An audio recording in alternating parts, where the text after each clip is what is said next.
Okay, you ready to go? I'm ready. 1 second. Okay. Bill, how many? Okay. You're on Just put them now. over here, Steve, to grab them. You're on now. Okay. Very good, thank you. Good morning. I'd like to welcome everyone to the debate for the Republican candidates for the 6th Worcester District between Ron Chinisky and David Singer. My name is Charlie Blanchard. I'll be the moderator this morning. To my left is Steve Paul, who is the chairman of the Charlton Republican Town Committee. To my right is Joe Malisi, who's the chairman of the Oxford Republican Town Committee. I've prepared some questions to ask the candidates. The format will be that each candidate will have an opening statement for 3 minutes. Questions will be asked, which are given a 2-minute time period to be answered. At the conclusion of the questions, there will be a chance for 30-second rebuttals from each candidate. We will accept questions from the audience. If you can take a piece of paper, write them down, bring them up to the table here. The chairman of the two committees will screen these, take a look at them, and see if we can fit some of these questions in. I think that's pretty much for the beginning of it. So we've already had a coin toss, and we've chosen who will be the first to begin and who will be the last to speak at the closing statements. And so we'll begin now with Ron Chinisky with his opening statement. Thank you very much. Hello. Thank you for inviting me to participate here tonight. I'm Ron Chinisky, and I'm a conservative Republican working to be your next state representative. I didn't just wake up one morning and decide I want to be the next state representative. I've been volunteering in the district since my early 20s. I believe there are 3 key areas which make me the best candidate to be your next state representative. Those areas are my roots in the district, my involvement in the district, and my proven leadership. My great-grandfather, Herman Hansen, lived here in Oxford. My roots are very deep here. About 100 years ago, my father's great-uncle also owned the Nielsen Dairy Farm in Charlton. Both my wife and I grew up here, started small businesses here, and we're now raising our 3 kids here in the district. But roots are not alone to make me the best candidate. I'm a firm believer that the only secret to success is hard work. Involvement is my way of life. As a small business owner in Southbridge, I decided that we needed to do things to help revive the downtown business community. So I helped reorganize the Southbridge Downtown Partnership. I'm currently the president. I also saw the need to better the relationship between the education and the business communities. So I helped join and form the Business Education Subcommittee at the Tri-Community Area Chamber of Commerce. I'm also on the Board of Directors of the United Way, the Board of Trustees for Harrington Hospital. I'm a member and past president of the Rotary Club of Southbridge and Charlton. Excuse me. I've served as a coach, PTA parent, and it seems like just about everything else. More importantly, though, is that I'm a proven leader. I've been elected 4 times in Southbridge already, 4 consecutive terms. I'm currently serving my 2nd year as the chairman of the Southbridge Town Council. We've had some tough years in Southbridge. It hasn't been easy. We've had some very difficult and divisive issues. And I haven't shied away from the heat. Instead, I've done my homework, I've studied, I've listened, and then I've made a clear and concise statement as to how exactly I felt on the issue. At times when a politician would run and hide, lay low, see which way the wind's blowing, and try not to lose any voters, I stood up and made a very clear message. I don't lay low, I don't hide. Leaders don't do that. That's not me. The point I want to stress here is that I am a proven leader. I have earned my stripes, and I'm a proven commodity. This is what makes me the best candidate to be your next state representative. I have strong roots in the district, I have great involvement in the district, and I'm a proven leader. Thank you. Very good. Thank you very much. Right. We'll have just applause at the beginning here for these first opening statements. And after that, hopefully we won't have any applause so we can move forward with the questions. Mr. Singer? Thank you. I'm David Singer. I'm running for state representative for the 6th Worcester District, which includes in Oxford, North Oxford, as well as the towns of Southbridge, Charlton, East Brookfield, and precincts 1 and 4 in Spencer. I'm looking forward to serving the people of this district in a diligent, ethical, and honest manner, and I will work very hard on their behalf. With me, it's what you see is what you get. No rhetoric, no spin, just the plain, simple truth. And I'll be honored to work for you. There's a lot of work to be done on education, on health care, on the safety and security of our communities, our children's futures, reforming insurance. It's an endless list. There are 6,000 pieces of legislation filed in Boston every year. There's a lot of work to be done, and I'm looking forward to working on your behalf. I appreciate your support in the Republican primary on September 19th. And I'd appreciate your vote for me, for David Singer, for state representative. Very good, thank you very much. One thing I didn't mention, but toward the end of the debate, there will be an opportunity for both the chair of the Charlton Republican Town Committee and the Oxford Town Committee to ask the questions, so we'll be prepared to do that at the end as well. The first question I have, and will be for Mr. Chinisky. Why do you want to be the next Republican, the next representative from the 6th Worcester District, and how have your life experiences prepared you for this job? It's a really great question.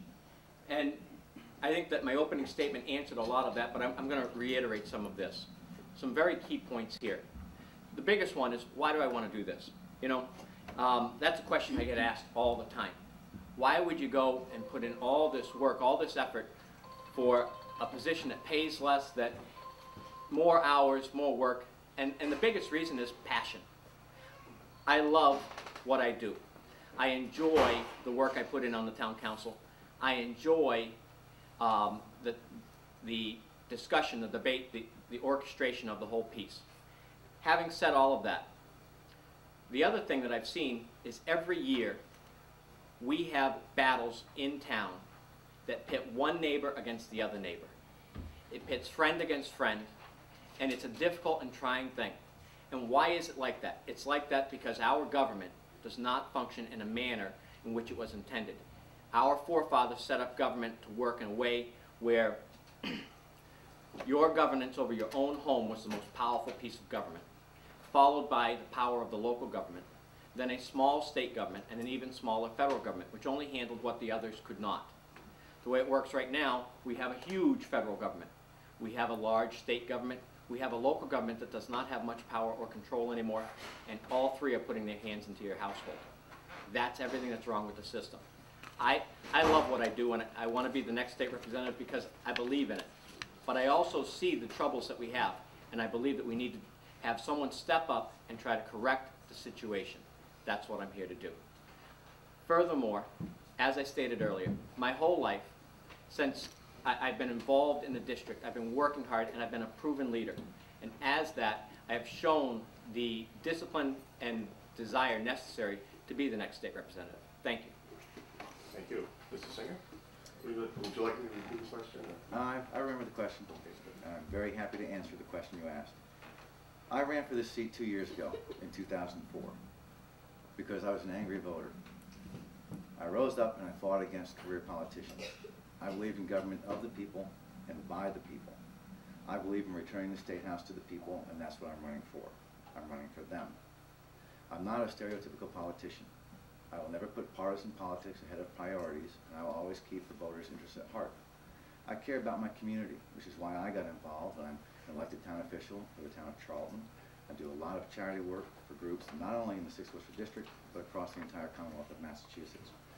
I'm looking forward to expanding that work as the next elected state representative to benefit everyone in the entire 6th Worcester District, as well as the Commonwealth of Massachusetts. Very good, thank you. As I mentioned earlier, we will have an opportunity for rebuttal. Ron, do you have any rebuttal on this question? I just want to add one small piece to that. I'm encouraged by the fact that David says he was an angry voter, and that's why he wanted to get involved. But I'm confused because according to the local voting records, until he ran for state representative, he never even voted in a local election. So he could have been an angry citizen, but not an angry voter. It doesn't answer the question of why weren't you involved? Why weren't you taking a part in your government prior to this? Thank you. Is it all right to call you David or Dave? whatever you're most comfortable with. Dave, all right, Dave. You got it. All right, Dave, do you have a rebuttal on that? I certainly do. Unfortunately, my opponent doesn't do his research and needs to check. It was actually a rumor that was spread by my opponent in 2004. And unless you read the paper that day, you wouldn't have known it wasn't true. And as it turned out, because they kept pushing and pushing and pushing that point, the papers decided to get involved. And they researched. They checked with the Charlton Town Hall, and they went back to where I used to live, to Grafton, and found that, no, David, in fact, has been a registered Republican voter for his entire life, as far as the records go back, and that he voted in all the elections. Great, thank you. David, the next question begins with you. The question is, what is your position on the new health care law recently passed in Massachusetts? Well, I think, as I've mentioned in other candidate forums and other events throughout the campaign season, the jury's still out. I'm opposed to universal health care. Health care in the Commonwealth of Massachusetts is most certainly broken. It's skyrocketing out of control costs. It's affecting our seniors as well as our young families that can't afford to pay for health care. They're concerned about quality health care. Unfortunately, it's a dynamic problem that's going to require a dynamic solution. It's not something that you can just say, here's a simple answer, slap a Band-Aid on it, and the problem's going to go away. We've taken years to get into this situation. It's unfortunately going to take years to get us out of this situation. It's not going to be something where we can just stand up and say, have a revolutionary answer. Unfortunately, no. It's going to be an evolutionary solution that's going to take a lot of hard work, a lot of research on behalf of a lot of people to fix. Very good, thank you. Ron, you need the question repeated? Please. Okay, the question is, what is your position on the new health care law recently passed in Massachusetts? I'm very concerned about the new health care law passed in Massachusetts. The government is the same group that screwed up our auto insurance, and we all know how bad that is. It's the worst in the nation. And now they're going to put their hands into health insurance. And that's everything that's wrong with the system. We have a system which funds hospitals at only 70% of what it costs them to do a Medicaid, Medicare, or free care visit. They're losing money on it. And so our health insurance all goes up for the hardworking men and women of the district, because the hospitals have to charge the health insurance companies even more money in order to stay out of the red. You and I pay for that. Now the state is telling us that you and I, who go to work every day, are going to have to pay additionally for someone else's health insurance, because someone else is entitled to get more government funds, more help more help from the government, more growth in the government. This is everything that's wrong. We live in a free market society. The best way to help the health insurance industry in America today is to have the insurance companies have to compete in an open and free market. We need to regulate to make sure that the policies do protect the people. At the same time, we need to allow the companies to follow the rule book that is set by the legislature as to what the policies must contain, and have them compete free and openly. Health insurance run by the government is bad for the people, especially bad for the working people. Thank you. Great, thank you. David, do you have any rebuttal on that? I'd just actually like to add a few points. Again, it's not something you can slap a Band-Aid fix on. It's going to take a lot of work. You're going to have to look at pharmaceuticals, prescription drugs. We have to make sure that prescription drugs are affordable, but at the same time make sure that the pharmaceutical companies can make back their investment on the research to give us better drugs. We need to look at malpractice, medical malpractice. We need to look at tort reform. There is just going to be a lot of work, and it's not a simple answer that you can just expect to have the problem solved tomorrow. Very good. No, I think I'm all set. Thank you. Okay. Ron, you get the next first chance at the next question. The next question is, do you support the legalization of casino gambling in Massachusetts? Please explain your view. You know, if the local organization was having a Texas Hold'em tournament tomorrow, I'd be one of the first people to sign up and attend. I love to play. My wife and I enjoy going down to the casino every now and then. Having said that, I am not a proponent for legalizing casino gambling or slot machines in Massachusetts. What we're setting up is an additional crutch. We were told years and years ago that Greyhound racing in Massachusetts was going to be the be-all, end-all savior for our financial crisis. And now they're asking for slot machines because they can't afford to stay in business.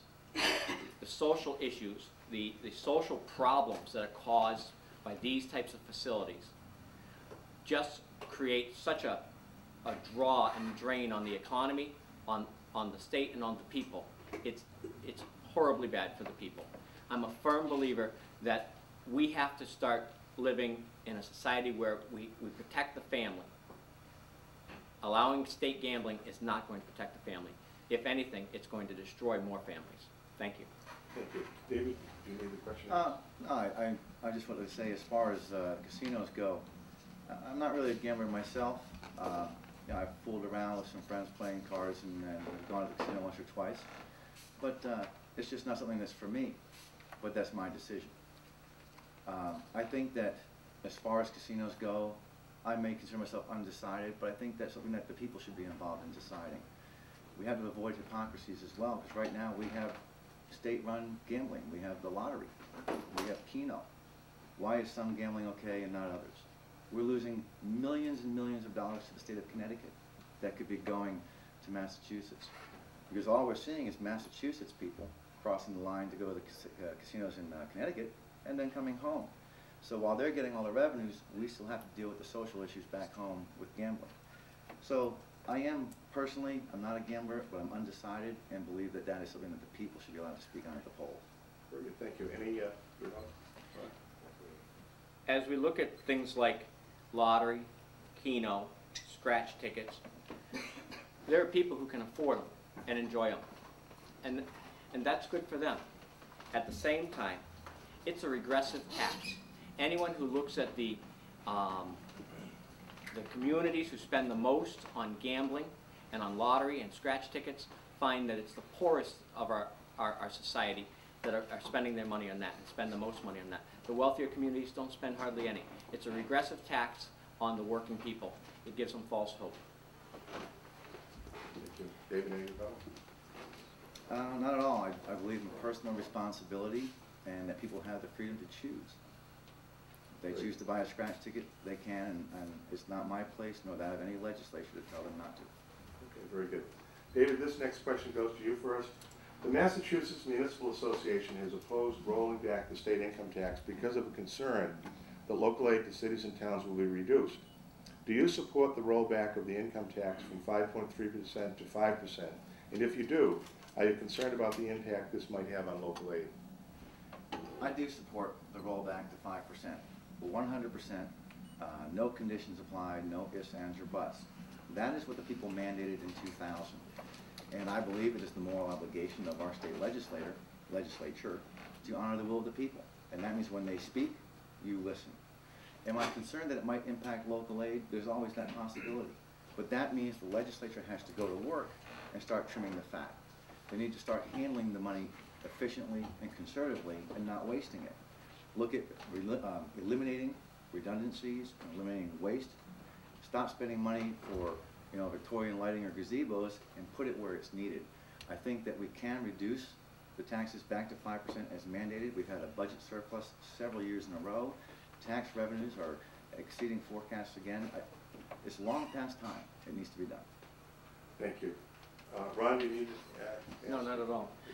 I'm a firm believer that the income tax rollback that was voted 6 years ago has to be done. When the people speak, it's, especially as clearly as they did on such an issue, it has to be done. The will of the people must be followed. That is what our government is based on and is set up on. When you look at the billion-dollar surplus that the state of Massachusetts had this year, and then you listen to a legislator say, well, there's not enough money, you realize that what they're doing is they're lying to the people. And it's everything that's wrong with our government. We cannot complain about poor voter apathy and then ignore the voters. We must roll back the tax. We must give the money back to the people. It's your money. Boston needs to give it back. Thank you. No rebuttal? Just a short one. I'm a little confused by my opponent's answer. He says that he is in favor of the tax rollback, and as a conservative, that would be expected. But as conservatives, we're in favor of many tax reductions, and we can't say we're in favor of one tax, as my opponent has done, and then go back to his hometown and say he thinks they need to raise the local tax rate 3 to 4%.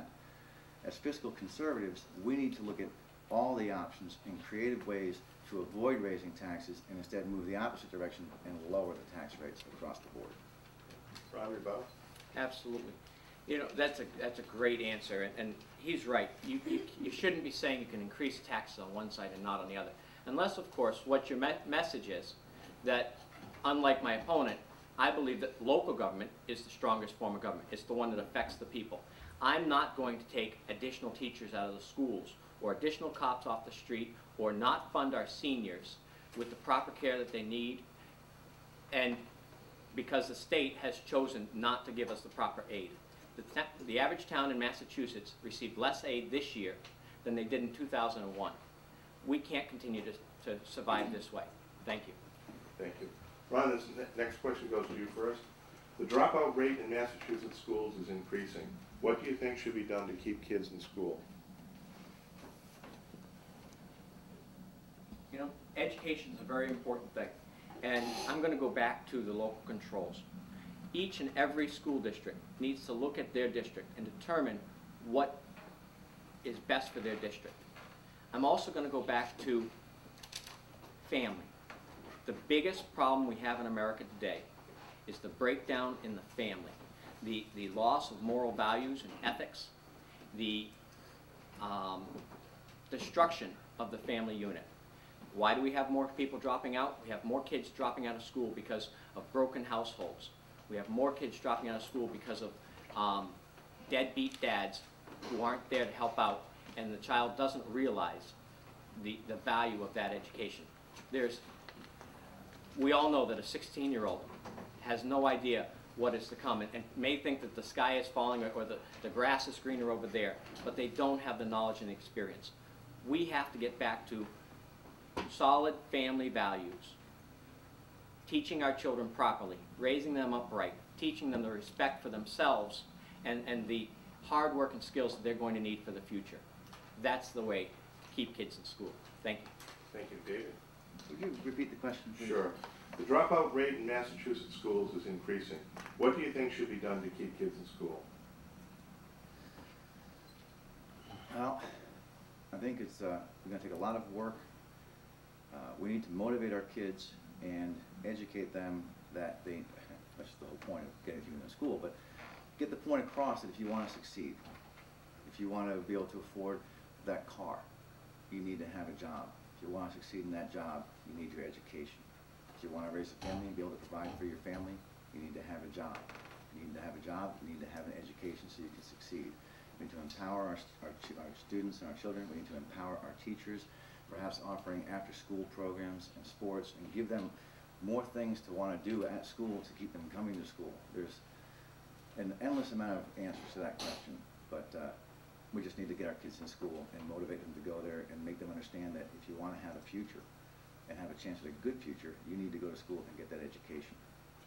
Thank you. Any rebuttal? Not at all. All set. Okay, the next question, David, goes to you first.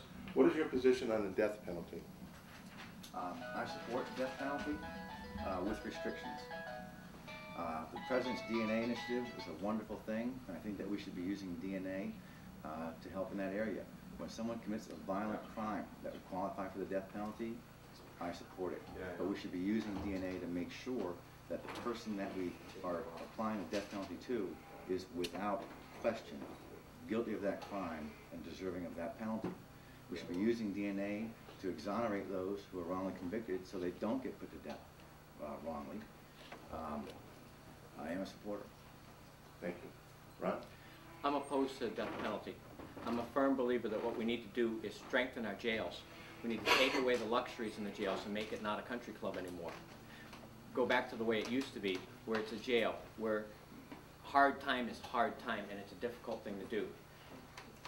We need to work on developing a judicial system which makes it so that people don't want to commit crimes, which makes it so that being in jail for your life is worse than that. Thank you. Thank you. Any rebuttal? I'll simply state that I don't think jail, or the threat of jail necessarily, is always a deterrent. In some cases it is a deterrent. The death penalty is a deterrent. Do we like the thought of putting people to death? No, we don't. And we'd like to avoid that as much as possible and anywhere possible. But there are times where just the threat of going to prison, looking forward to parole and getting back out and doing it again, isn't a threat or deterrent.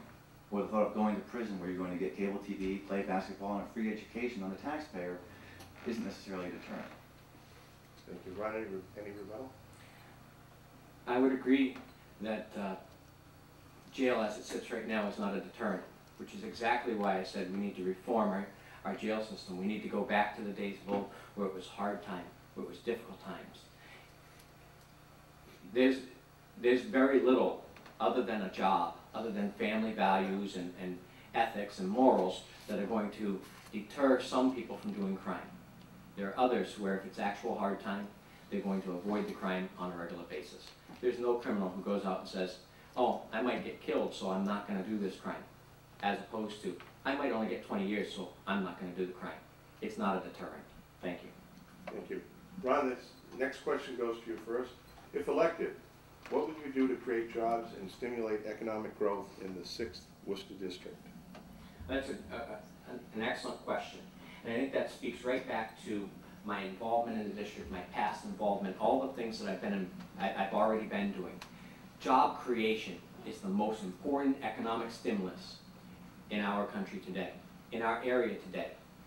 What we have to continue to do, what I have done, by reorganizing and joining the downtown partnership to revitalize business in Southbridge, by being a member of the Chamber of Commerce and the Business and Education Subcommittee, to bring the education community and the business community together to create a solid workforce. And by working on projects like industrial growth and retail growth in our local areas, as well as sitting and meeting with local officials. Southbridge and Charlton officials got together last year, just after I became chairman at my request, so that we could start to discuss and work together and develop ways that will bring all of us together and unite us and raise the possibility of us being able to work together and build industrial parks, technology parks, good jobs. Furthermore, I look at the structure and the importance of those jobs, and I say what we have to continue to do is to create a business environment in Massachusetts that's business friendly. Right now, our state is so lacking in these areas that companies are just leaving the state. We have to change the way we think. We have to create, there's an old saying, it's boardrooms, not bedrooms. Because boardrooms make money and bedrooms make babies. And what you need in your community are more boardrooms. And I'm a firm believer in that. We have to find ways to develop a system that will bring more jobs into the area through stimulus packages. Thank you. Thank you. David, do you need the question repeated? No, I don't. I'll do my best to answer the question without any rhetoric. Businesses and jobs are leaving the Commonwealth. There's no question. Fidelity Investments, one of the largest employers, is moving jobs out to the Carolinas, to Rhode Island. They're leaving here. We need to create a business-friendly environment in order to nurture small businesses. I am a small business owner. I know what it's like to run a small business and try and succeed and try and grow that business. In order to allow small businesses to grow and succeed, we need to position them that way so they can succeed. Because by succeeding, these small businesses can then grow and prosper and hire more people, which creates more jobs and offer higher pay and better benefits. In order to do that, we need to eliminate a lot of the red tape and stop suffocating our small businesses by looking at things like reforming SUDA, which is the unemployment tax, workman's comp. There is a lot of work to be done, and if we're going to make this a business-friendly environment, we need to start now so we can stop bleeding the jobs out of state. Thank you. Ron, any rebuttal? It's interesting that those who aren't involved and don't do anything call what others say and do rhetoric. When you haven't done anything and you haven't been involved, it's easy to come out and say, this is so easy to do. Here's my plan. Well, the question would be, where did you get involved? Where did you try to institute that plan? Did you get involved locally? Did you join even the Chamber of Commerce to try to help build business in your area? The answer is yes, I did. I've been involved. I've been working hard. I've been developing. And that's what we have to do. David, any rebuttal? Actually, yes. I don't appreciate the insinuation that I'm not involved. Again, my opponent has a difficulty getting his information correct. I am involved. I also sit on the board of directors for the Tri-Community United Way. I do a lot for the communities. As far as your involvement in the Downtown Partnership in Southbridge, it's a good thing. It's a wonderful idea. Unfortunately, from speaking with residents of Southbridge and business owners in Southbridge, it hasn't been working, and only during this election year have things started to really pick up, and you've been promoting this, making it more of a political issue than a true desire. Thank you. The next question, David, goes to you first. What is your position on the proposed constitutional amendment to ban same-sex marriage in Massachusetts? I am opposed to same-sex marriage. My belief is the people said to send that to the polls, and that is where it belongs. We have to listen to the people. Again, I believe it is the moral obligation of our legislature to listen to the people. And if they're not going to listen, then they're not representing us. If they're not representing us, they don't belong in Boston.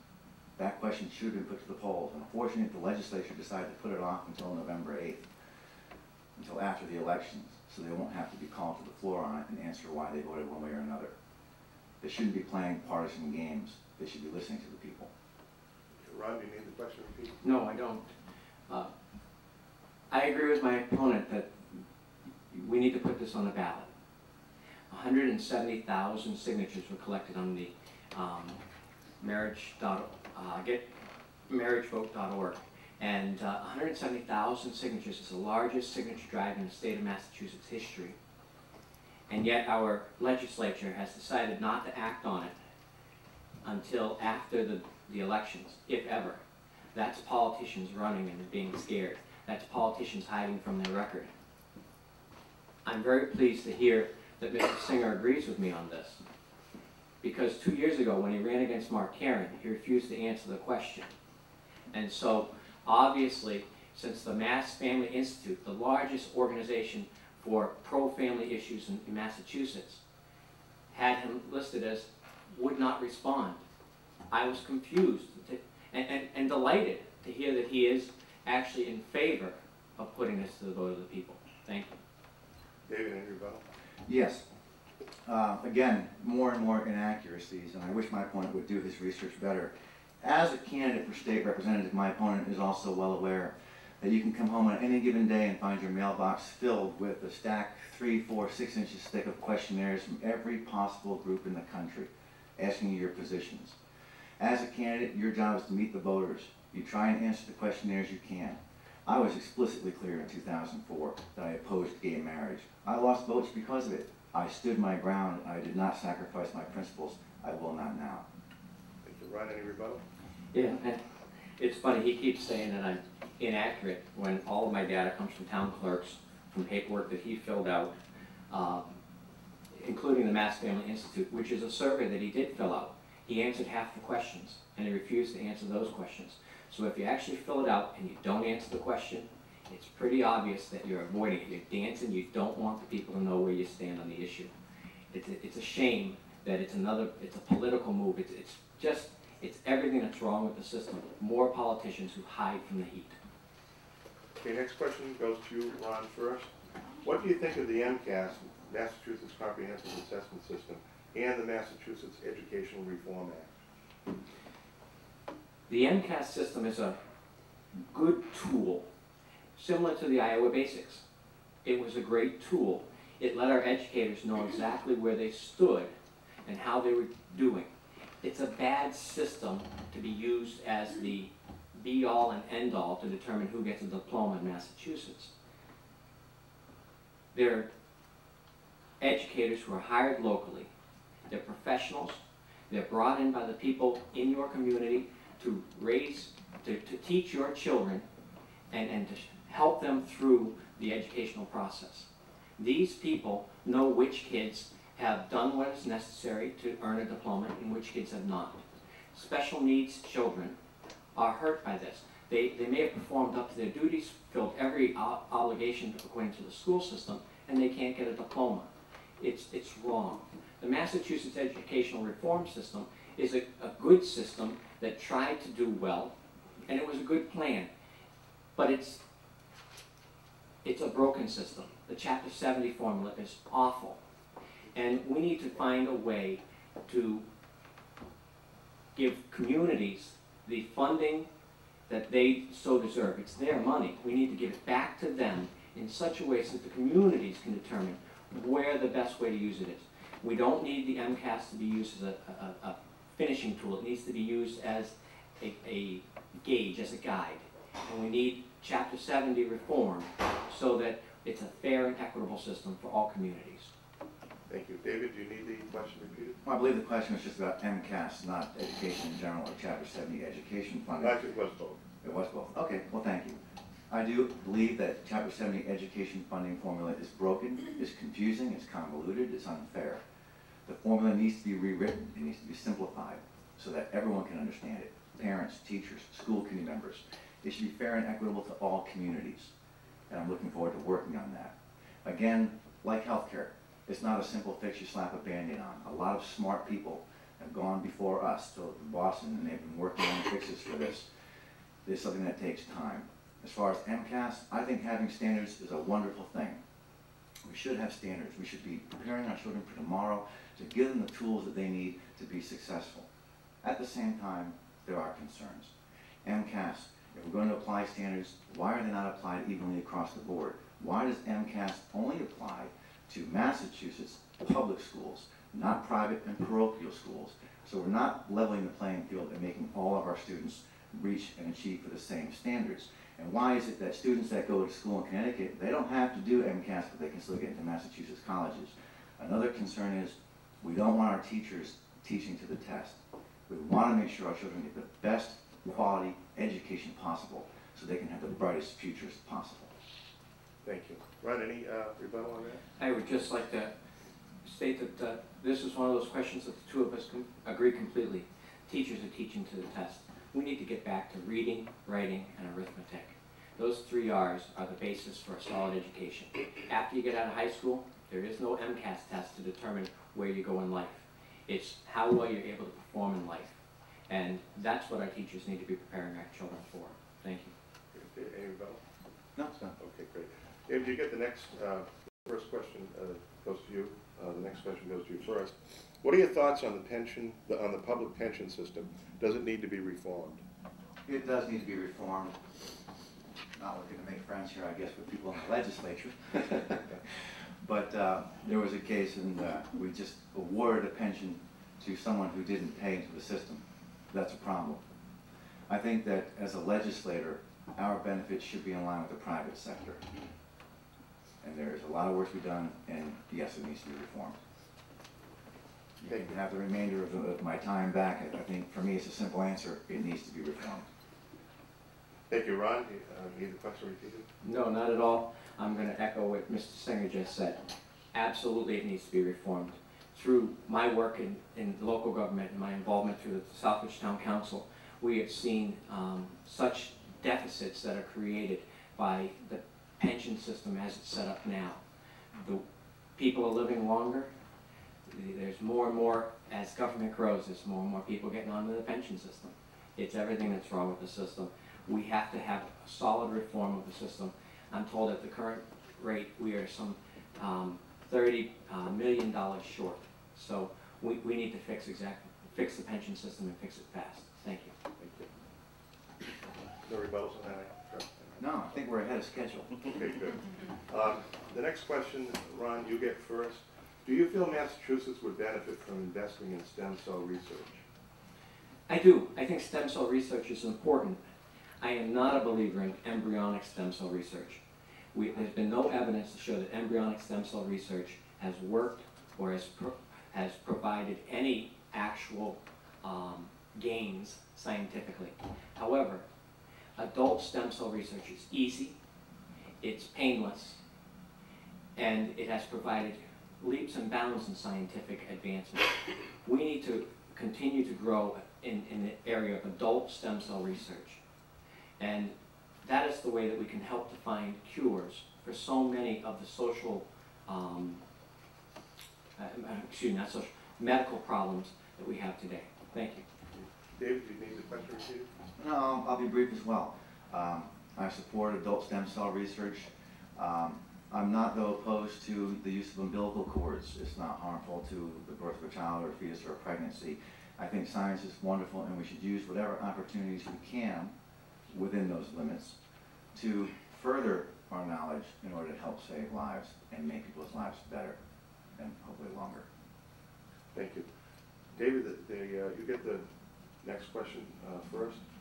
The legislature recently overrode the governor's veto on a local option expedited permitting bill, which if adopted would allow priority consideration for a number of state grant programs.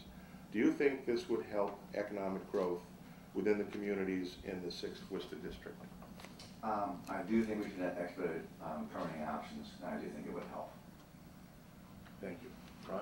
Can you repeat that, please? Sure.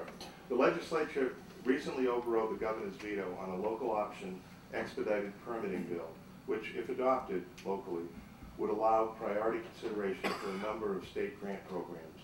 Do you think this will help economic growth in the communities within the 6th Worcester District? No. No, I don't. I believe that the governor's option would have helped. However, what's going to happen, and what happens so often, is that our state legislator override the governor's vetoes and destroy the good works that he's trying to accomplish. I think they've been overridden 300 vetoes a year for the past few years. It's everything that's wrong with the system. I think that the best way to stimulate the economy is through jobs. We can create grants, we can tell towns where they have to put their money, we can force people into spending money in this way or that way, when the real answer is to give the money back to the local communities and let the local citizen go to their town meeting and determine what the best way to create growth in their community is. That's the solution that our forefathers set up. That's the solution that works best. No one knows what's best for Oxford or Charlton or Southbridge or East Brookfield or Spencer other than the people who live in those towns. Thank you. David, any rebuttal? The next question goes to Ron first. Legislation to reform the state zoning laws was stuck in committee this year. Do you think the reforming of the state zoning laws should be a priority? I'm going to go back to local controls. I'm not a believer that the state should have zoning laws. Each and every community should determine for itself how it wants to be zoned, how it wants to work, how it feels is the best way to develop its own town. If a community chooses to be a bedroom community, they can zone themselves that way. If a community chooses to be business friendly, they can zone themselves that way. It's up to the local people to decide. They should have the controls. Thank you. Thank you. David, do you need it repeated? No, I'm fine with the question. I think that, like a lot of other problems with the state, does need reform. I do believe in local government. I believe local government is best. However, there are instances where there are certain things that are statewide where you cannot have differences from town to town. And I think that local government is best, but there are exceptions to the rule, and that should be reformed. Very good. Any rebuttal? No, thank you. Okay. The next question, David, you get to answer first. Are you familiar with the MMA report on revenue sharing and the future of the Massachusetts economy, better known as the Bluestone Report? And if so, do you agree with its findings? I am not familiar with the report. Okay. Basically, the report indicates that 40% of state revenue should be earmarked to local aid. And that will help in growth, so I don't know if that helps for any other comments. That's fine. I'll put it this way. We pay our taxes, and it seems like, they always want more. And I don't think enough of it comes back. So whether 40% is enough, I think the majority of our taxes should be coming back to our district. So I, like a lot of other taxpayers, I don't like seeing my tax dollars go into Boston and then get distributed throughout the Boston suburbs. I think that my tax dollars, and the majority of my tax dollars, should be coming back out to my community. So the tax dollars from Oxford, more should come back to Oxford, the bulk of them. Charlton to Charlton, we've got to send a lot more of our tax dollars back to our own communities. Thank you. Ron, you need the question repeated? No, I don't need the question repeated. I am familiar with the Bluestone report. It has incredible, significant data that shows the waste and the troubles that we see in our state government today. Our state government grows each and every year, and yet local aid back to the communities has decreased year after year after year. This needs to stop. As I stated earlier, the average community received less local aid last year than they did in 2001. If you took out educational aid, the average community received less aid than they had in the early 80s. How do you maintain your police department, your fire department, your infrastructure, with your seniors centers, your veterans agents, all of these areas without the funds that you were receiving all along? It's everything that's wrong with our system. I agree with the Bluestone report to a degree, because I believe that we need to increase that number from 40% to an even higher number. We need to allow the local communities to determine what was best. We need to give your tax dollars back to you. It's exactly why the underfunding from the state is exactly why the average person in Massachusetts' property tax bill has increased over 60% in the same time period that their income only increased 15%. We need to stop that. Thank you. Thank you. Any rebuttal? Sounds like you both agree. Okay, very good. Ron, the next question goes to you first. Auto insurance reform always seems to be a hot topic for the legislature, but no real change seems to result. Do you have any ideas on how to improve the state's auto insurance system? The first step is to get out of the auto insurance business. Let the auto insurance companies get back to competing fair and equitably.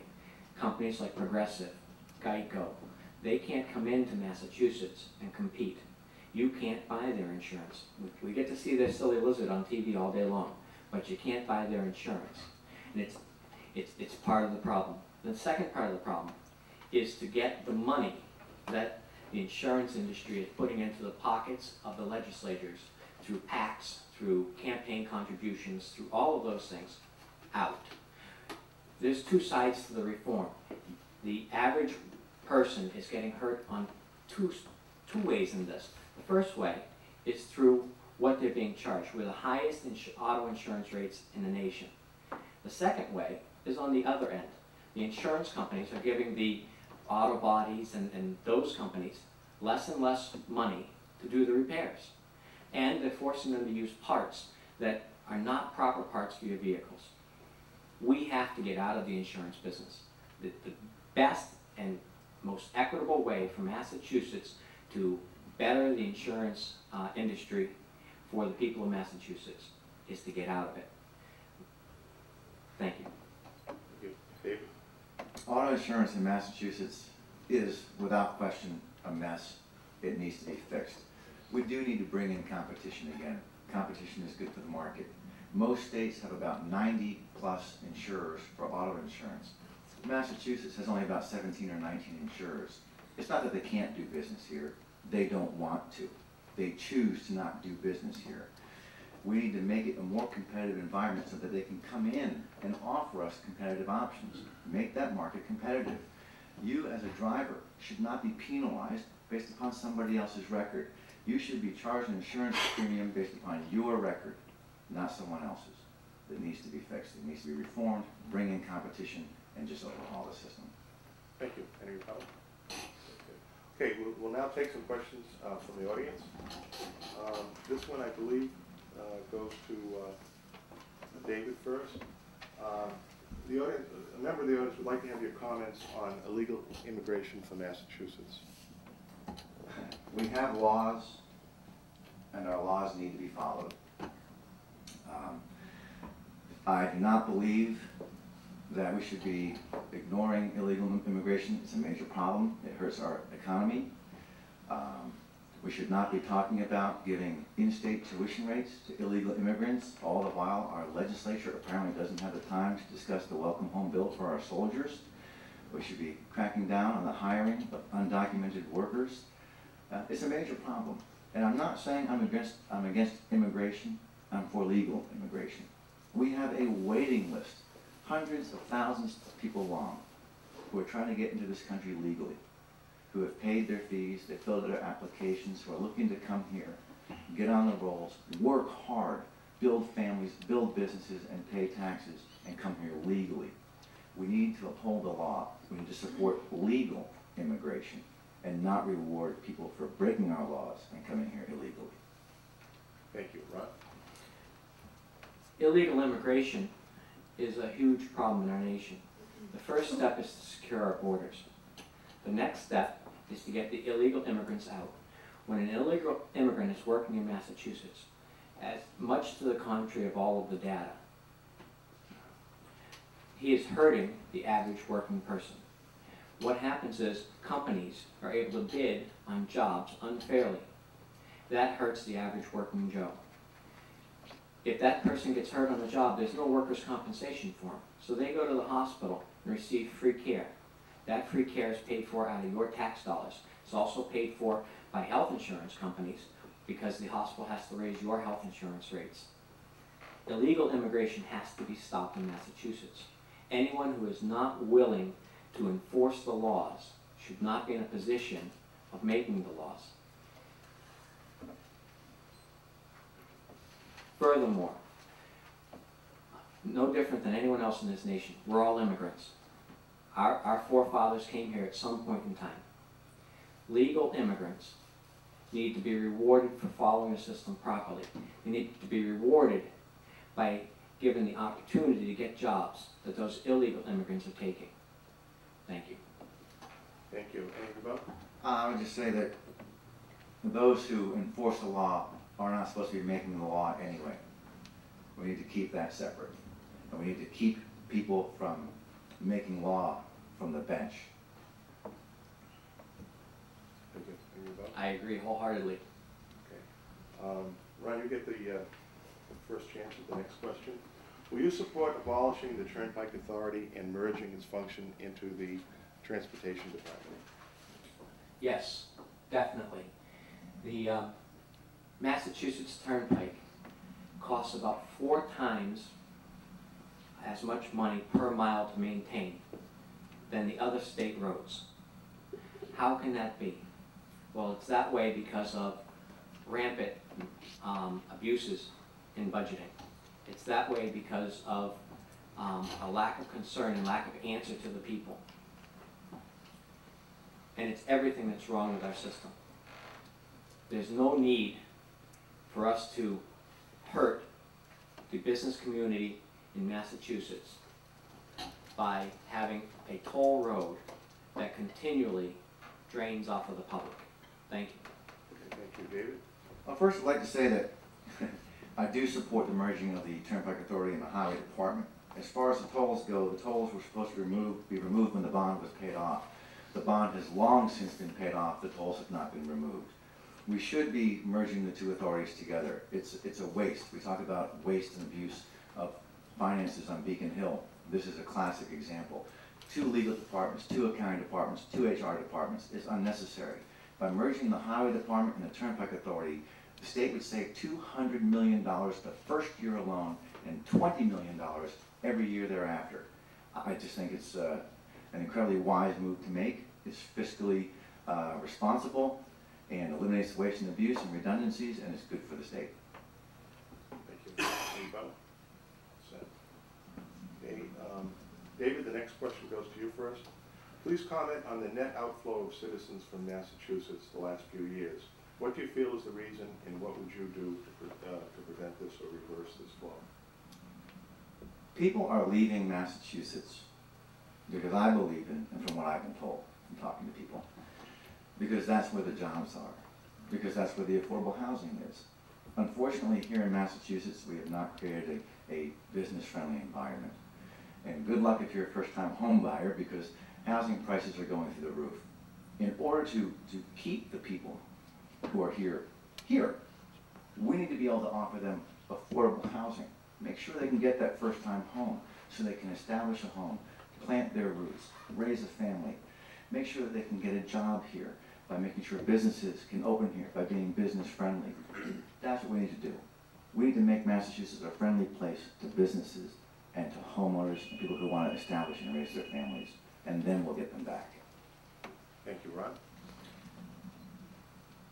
The cost of living in Massachusetts is astronomical. We have 5 cities, according to the MMA, that are the highest cost per living in the world. And they're right here in Massachusetts. And when you consider what the cities in Massachusetts are and how poor Worcester and Springfield are, you know that those aren't 2 of them. Jobs are leaving, people are leaving. The biggest increase in population in Massachusetts today is immigration. It's a severe problem. Unless people get serious about doing something, unless people actually get out and get involved and do something about the problem, it's going to continue and it's going to snowball. This is why for the last 10, 15 years, I've been involved locally, doing my part to better the economy, adding jobs, adding stores, doing what we can to better the business environment, doing what we can to better the economy so that people can afford to stay in the area. Massachusetts has to get better at this. Otherwise, the state will be completely taken over. It'll be vacant in years. We're the only state in the nation with 3 straight years of a declining population. Thank you. Thank you, Mayor. I'd just like to actually add, I just saw a report yesterday, unfortunately I don't remember the report, I went through a lot yesterday, that was actually stating that this is, I believe, the 12th year in a row that Massachusetts has taken in less residents, newcomers to the state, as have gone out of the state. Thank you. Now, you said at the beginning of the debate that we would try to have time for questions from each of the chairs of the Republican town committees from Charlton and from Oxford. So we'll do that now. Steve, do you have any questions or a question for the candidates? I sure do. I want to thank everybody for being here too, and great questions, by the way, from the audience. And thank you, Charlie and Joe. The facility here at Oxford is terrific. My question is, why the Republican ticket, and what are you going to do? Why should Republicans vote for you on primary day? And I think this guy goes to Ron first. It's a great question. As I look at my core beliefs are conservative fiscally, conservative socially. They're strong in the family and in the life issues. And they meet what the Republican Party talks about as its core values.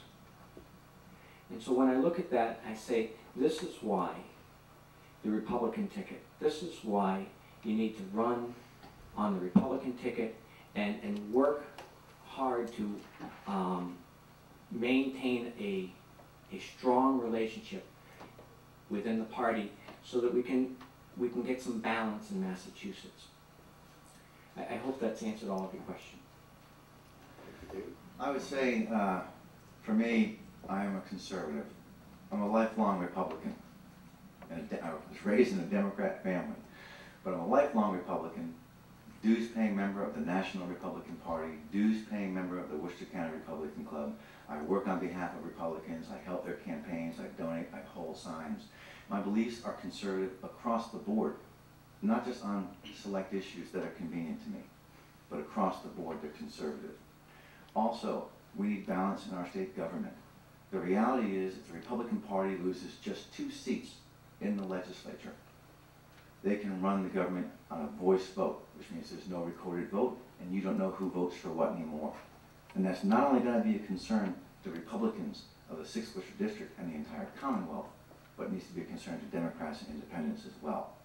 We need accountability, and you're not going to have accountability if we can't force a roll call vote.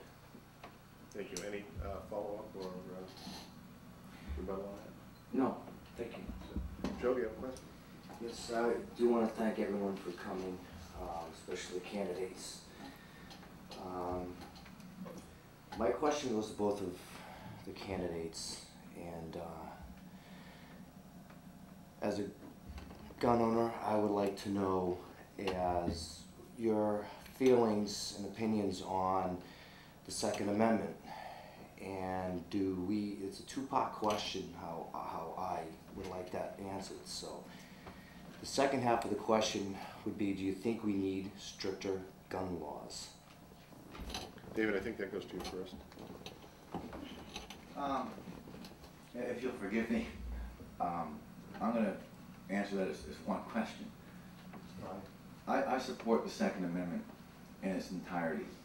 I will never ever do anything to sacrifice the Second Amendment of the Constitution or the right to bear arms, nor will I sacrifice any aspect of the Constitution of the United States that would impact or infringe upon my rights and the rights and freedoms of those in the 6th Worcester District and the entire Commonwealth of Massachusetts.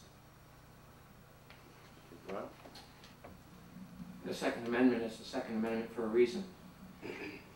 According to our forefathers, it was the second most important thing to them. And I agree with them. We have to allow gun ownership. We have to make it fair and equitable. We have to stop creating laws that will harm a law-abiding citizen who is doing the right thing because a foolish person does something dumb. There are far too many people who own guns and do the proper things with their guns and care for their guns and teach their children properly about guns that are being hurt by the few in the society who choose to do things wrong. With regard to stricter gun laws, I believe that we don't need stricter gun laws for law-abiding citizens. We do need stricter gun laws for those who have violated the law while using a gun. Thank you. Thank you. Any rebuttal?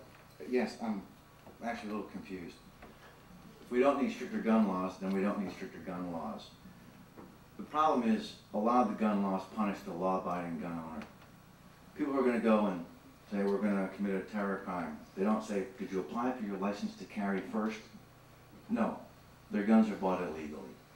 And by making them go through all the red tape, you're not stopping someone from buying a gun that was brought into the state illegally. We don't even know it's here. They're going to get it anyway.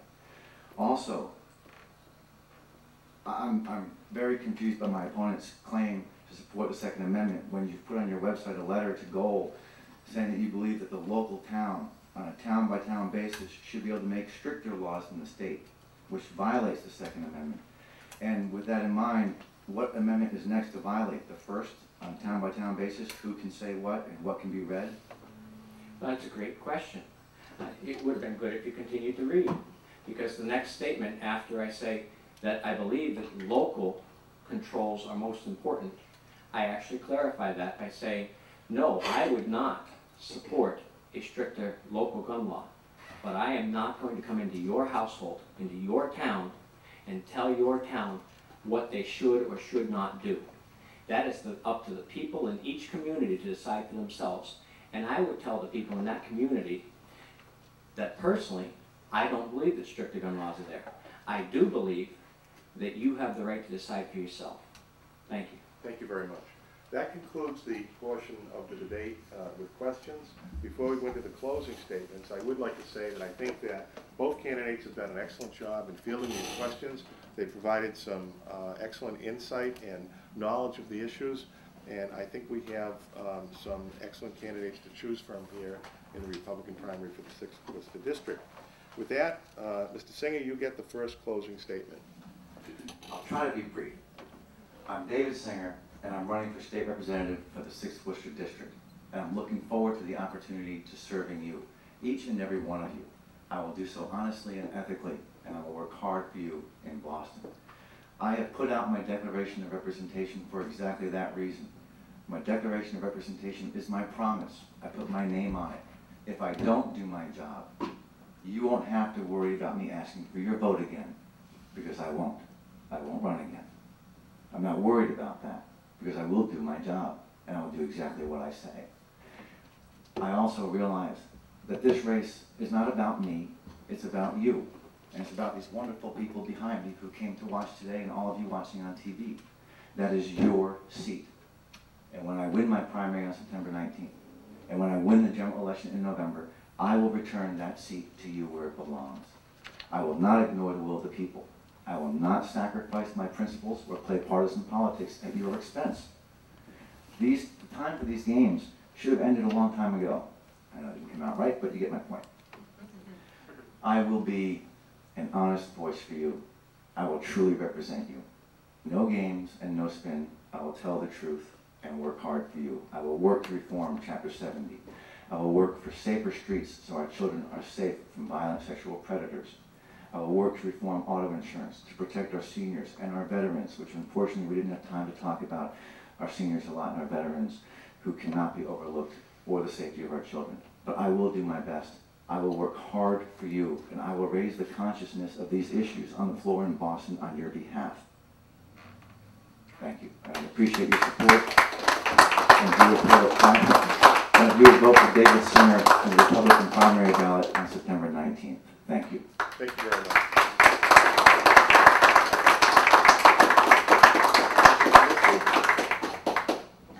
I'd like to thank you, Mr. Blanchard, the Oxford Republican Town Committee and its President Joe Malisi, the Charlton Republican Town Committee and its President Steve Paul for putting this together. I'd also like to thank everyone who's here in the audience, and most importantly, everyone who's at home who wants to learn about the candidates and the issues so that you can make a good, solid decision on September 19th about who you feel is most electable. Being electable is an important part of this election. It's an important part of every election. The Massachusetts Republican Party doesn't have enough candidates in the State House. We're dangerously close to not being able to force a roll call, and which would allow our legislature, which already doesn't listen to us, to also not have to stand on their record. I've been elected to town council 4 times already. I've been involved in all kinds of areas. David's never been elected to anything in which he was opposed. Karen, who is the current state rep, beat him 2-1 in a race last year where the area came out and supported the Republican ticket quite handily. At the same time, in the last council race, I beat Mark Karen in his hometown. I've also, in my 4 elections, beaten a former state rep candidate in Ken O'Brien in his own precinct. I'm a proven commodity who's already defeated 2 state representatives. We seem very similar on a lot of the issues. On the surface, that's true. But in terms of electability, it's completely false. We have an amazingly conservative district in a state which is hugely liberal. I'm the true conservative here. If you look at the past voting record that I have, you'll see just how conservative that is. You'll also see how often my opponent aligns himself with the liberal leaders in our state.